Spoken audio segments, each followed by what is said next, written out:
Planet headlines: U.S. urges Israel to ensure peacekeepers' safety after military hits UN bases in Lebanon. The U.S. has urged Israel to ensure the safety of UN peacekeepers in Lebanon after Israel fired on UN bases in the south of the country. On Thursday, 2 peacekeepers were wounded when an Israeli tank fired on UN facilities in the south. 2 more peacekeepers were injured in a separate explosion earlier. The IDF says it's investigating how it happened. Meanwhile, rescue workers are searching through rubble after 2 Israeli airstrikes hit central Beirut on Thursday. Lebanon's prime minister says the 22 people killed in the attacks, which came with no warning, were all civilians. Another 117 people were injured. Israel has not commented. Elsewhere, the IDF says it detected around 100 rockets crossing from Lebanon into northern Israel within the space of half an hour. Trump set to speak with all-female audience at town hall on women's issues. Donald Trump is set to participate in a town hall with an all-women audience next week. Vice President Harris's campaign has been powered by female voters since she replaced Joe Biden as nominee, and Trump's town hall will aim to speak to the same demographic. Elsewhere, Tim Walz has hit back at Trump after the former president spoke to an economic group in Detroit overnight, where he was critical of the city. Walz told Michigan union workers that the city is having an economic comeback and claimed Trump would tear America down. Trump will campaign today in Colorado and Nevada, while Harris is expected to speak in Arizona. Polls suggest Harris is slightly ahead of Trump in the national averages, but the battleground states are extremely close. You can see a full breakdown of polling here. Don't go sightseeing. U.S. officials warn of preventable deaths after Hurricane Milton.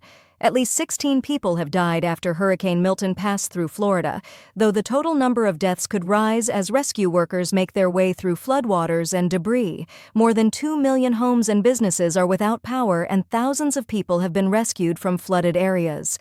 An emergency management official in Florida tells residents to keep clear of teams operating in the area, saying, "We don't need you out there sightseeing." U.S. President Joe Biden will travel to Florida on Sunday to visit areas impacted by Hurricane Milton, the White House says. Some Florida residents forced to abandon their homes have returned to find them destroyed or badly flooded. BBC Verify has analyzed false images and video circulating on social media, claiming to show Hurricane Milton.